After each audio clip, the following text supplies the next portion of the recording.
Square Enix's HD-2D style has been an absolute game changer in the world of JRPGs. By combining the charm of classic 16-bit visuals with modern graphical techniques, it's created some truly memorable games that feel both nostalgic and new at the same time.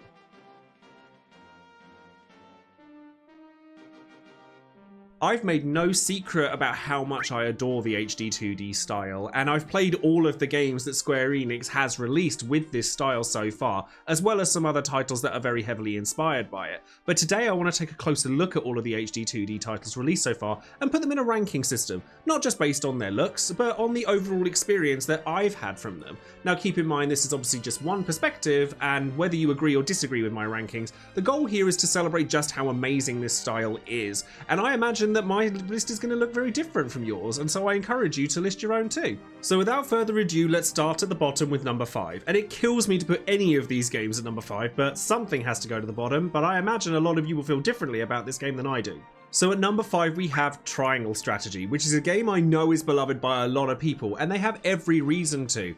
As a massive fan of Final Fantasy Tactics and Fire Emblem and other tactical RPGs, the combat system in Triangle Strategy is really good. It's deep, it's challenging, there's a lot of mechanics to learn, but they evolve gradually over the course of the game. The narrative is really strong, and having all the different choices and different endings means that there's a ton of replay value. There's a lot to like about Triangle Strategy. So if Triangle Strategy is so great, why is it at the bottom of my list? Well, I can tell you that all of the games on this list have actually helped me really hone in on the aspects of JRPGs I really love, as well as the ones I'm less focused on when I buy a new one, and I'm really grateful to Triangle Strategy and the rest of this list for it. So allow me to paint a picture of my experience with Triangle Strategy. So after it came out in 2022, I actually went on holiday to Venice for a few days, and on the plane I thought, oh, this will be a great opportunity for me to crack out Triangle Strategy and play some games of it.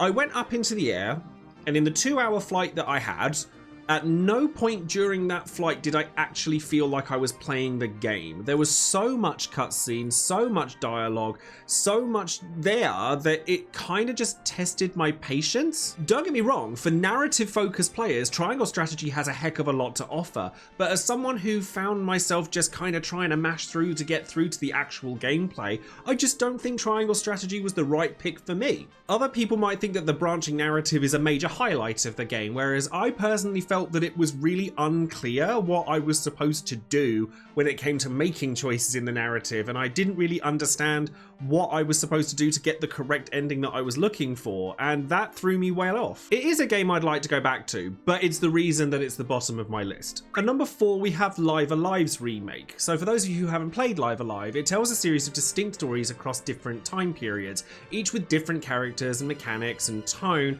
which all kind of culminates in a finale that involves everybody. And if you've played any of the HD-2D games like Octopath Traveler, you'll notice a trend amongst them where it tells a kind of anthological set of short stories that kind of come together by the end. While I don't think Live Alive storytelling is quite as strong as some of the other games on this list, I do think that the standalone narratives suit my style of game really well. It's easy to kind of take it all in bite-sized chunks and just do bits of a single story, and then by the time you've gotten to the point where everything comes together, you're already invested, and that works really well for me. While the other games in this list have soundtracks that literally shake me to my core, I can't not mention the amazing soundtrack for Live Alive as well. Yoko Shimomura is an absolute legend in this industry, and with tracks like Megalomania and Gigolomania, I can see why. Some people might think that Live Alive is a bit shorter than some of the other games that are on this list, but I actually think that that's a good thing. I think with so many games nowadays being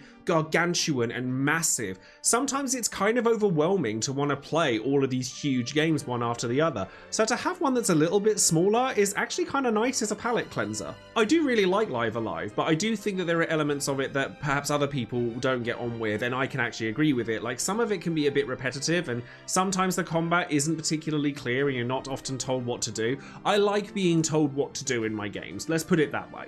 At number 3 we have the first Octopath Traveler, so the first HD-2D game made by Square Enix back in 2018, the game that pioneered the style. And I do want to make a quick mention to Octopath Traveler Champions of the Continent. I haven't put it in this list because, to be honest with you, I didn't really want to talk about a gacha game in this list, but I hear it's quite good, and from little I've played of it, it still carries the style well, so you let me know in the comments where you would put it in this list. But going back to Octopath Traveler 1, I made a video a little while ago about a renaissance that happened in my head for JRPGs after replaying Octopath Traveler. And the thing is, I skipped pretty much every piece of dialogue there was in that game the second time around because I'd already seen it all before, and it actually made me enjoy the game more because I was more concerned with the turn-based combat, the exploration, the way that the music and the visuals presented themselves, and it really just awoke me to the splendor of what HD-2D had to offer. And the music, I'm sorry, Decisive Battle 2 lives in my head rent-free every day. I really do liken JRPGs to cozy games. I don't necessarily need to be concerned with the overarching plot. Obviously, sometimes it does happen, but as long as I'm enjoying the game, the progression, the acquisition of new equipment, challenging boss fights, the ability to kind of chill with the game and just kind of go along with the ride, Octopath Traveler captures this absolutely perfectly for me. Oh my god, it's going to be really hard to split hairs between these two final games because I love them both so much. Okay, I'm going to rip the band-aid off. Number 2 is Octopath Traveler 2. I adore this game, and it will tell you how much I love number 1, the fact that I'm putting this at number 2. I just think that Octopath Traveler 2 does everything Octopath Traveler 1 does, but a little bit better. But I'm able to speak about it more with Octopath Traveler 2, how much I love the combat system that's present in both Octopath games. I'm a huge Bravely Default fan, and the way Octopath Traveler navigates using turns and saving up turns to be able to use them all in one go is quite reminiscent of that, but combining that with the break system that's in both games and all of the quality of life changes that Octopath Traveler 2 adds, it's just sublime. I also just think the characters are slightly better in Octopath Traveler 2. Where I felt that I wanted to skip cutscenes in the first game, I didn't feel that way in the second, because you have the cross-path stories, you have interactions between the characters that are more in depth, and I just think that that's a massive improvement over the first game. It also helps that I went into Octopath Traveler 2 understanding what all the path actions and such meant, where I didn't the first time I played Octopath 1, but returning to it made it so much more enjoyable for me. So having all of these elements adding together, combined with this stunning resting style that I've come to love so much, just adds up to such a fantastic experience for me. Which brings me to number 1, and yes, I know this game only just came out, but Dragon Quest III HD-2D Remake tops this list. And yes, I am very biased. I am a massive Dragon Quest fan. Of course I'm going to give it plus points for that. The ability to remake one of the greatest JRPGs of its time with this stunning visual style and the music and the presentation and the quality of life updates and everything. I cried when I first heard the Dragon Quest theme pop up in this game. There is something so special about the iconography for Dragon Quest. Like every time I see a slime, I'm getting like funny just talking about it now. Every time I see a slime, I just smile a little bit more that day. And it's just such a pleasant game to play. It's old school. It still has a story, but it's not over encumbered by it. You're taught to go through the different areas and just engage with everything, not just the story. The gameplay is at the forefront, and the AI is actually intelligent enough to use the correct attacks. I mean, it likes to use Kazap a lot when you get that, but that's beside the point. The new Monster Wrangler job is really good and really fun, and just the new Monster Arena modes and stuff. There's just so much added to this game that it's just impossible not to love it. You would think that having such an old school traditional gameplay style might feel outdated to a lot of people, but it doesn't. There's so much to explore. There's so much player agency to imprint on the game. You can construct your party however you want. I've actually been looking into like nuzlocking Dragon Quest for the first time, and that seems like a really fun thing.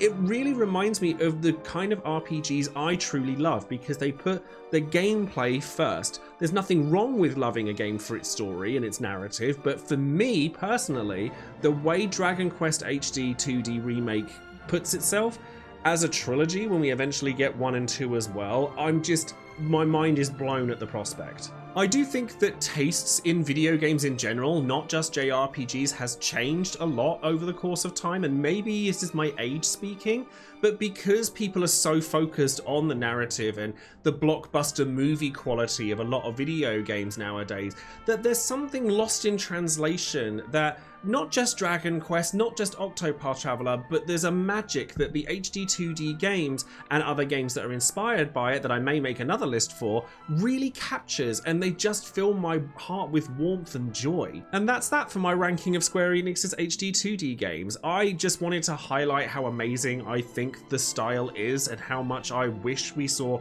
even more games like it. We know there are 2 more down in the pipeline, but hopefully we'll get to see even more. If you enjoyed this video, do feel free to share your thoughts and let me know what your rankings are in the comments, because I imagine that some of you will have a very different set to what I have, and I'd love to hear them. And if you're not sure what to comment, just type the word algorithm, because it's hugely helpful to me as a content creator. As always, thank you so much for watching and for spending some time with me. If you'd like to see more content like this, consider liking the video or subscribing, and if you'd like to support the channel further, I have my Etsy store with art prints that I make for various different video game characters, or my Patreon channel that you can have a look at in the description box below as well. So thank you very much for having a look at those, and until then, take care, and I'll see you next time. Bye bye!